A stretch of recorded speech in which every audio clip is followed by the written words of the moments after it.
नमस्कार, मी वैशालीज किचनमध्ये स्वागत आहे तुमचं। तर आज बघा मी पडवळाची सुकी भाजी करून दाखवणार आहे तुम्हाला। म्हणजे तुम्ही टिफिनलाही देऊ शकता, लहान मुले आवडीने खातील।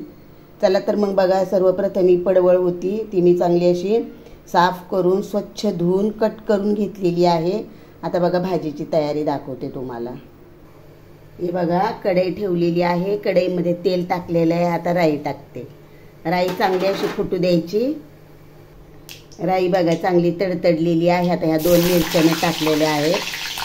कढीपत्ता टाकते। हे बघा कढीपत्ता पण छान असा फ्राय झालेला आहे। आता कांदा टाकते। कांदा चांगला तेलामध्ये तळून घ्यायचा, म्हणजे भाजी छान लागते।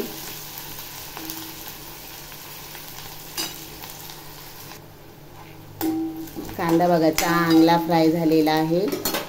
आता टोमॅटो टाकते।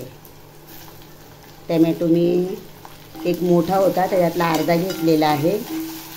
टोमॅटो ही चांगला असा परतून घ्यायचा तेलामध्ये। टोमॅटो टाकल्यावर थोडंसं मीठ टाकते, थोडंसं म्हणजे चवीप्रमाणे मीठ टाकते। आणि टोमॅटो चांगला असा तेलामध्ये शिजवून घेते। मीठ टाकल्यामुळं कसं टोमॅटो लवकर असा शिजतो। हे बघा टोमॅटो मस्त मध्ये असा शिजलेला आहे तेलामध्ये। आता हे लाल तिखट टाकते। हे लाल तिखट आमचं घरगुती आहे, कांदा लसूण मसाला आहे हा।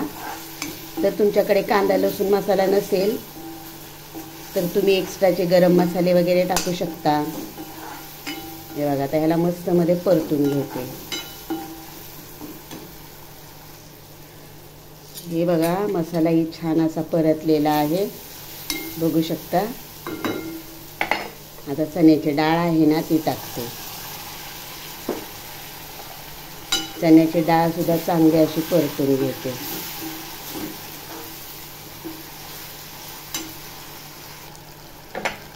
चण्याची डाळ बघा छान अशी परतलेली आहे। आता ही भाजी टाकते। भाजी टाकल्यावर चांगलं असं मिक्स करून घेते मसाल्यामध्ये।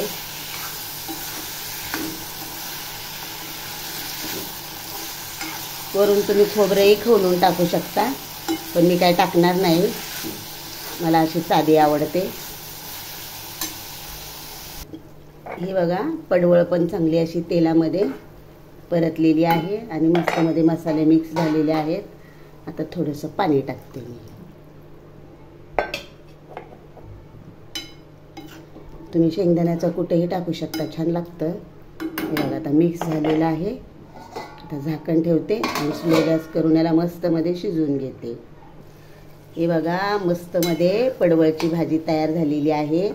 तुम्ही टिफिनला पण नेऊ शकता, मस्त लागते। भाकरी बरोबरही छान लागते। तर मी बनवलेली पडवळची भाजी तुम्हाला कशी वाटली हे तुम्ही मला नक्कीच कमेंट करून सांगा। माझ्या चॅनलला लाईक, शेअर आणि सबस्क्राईब करा। Okay bye.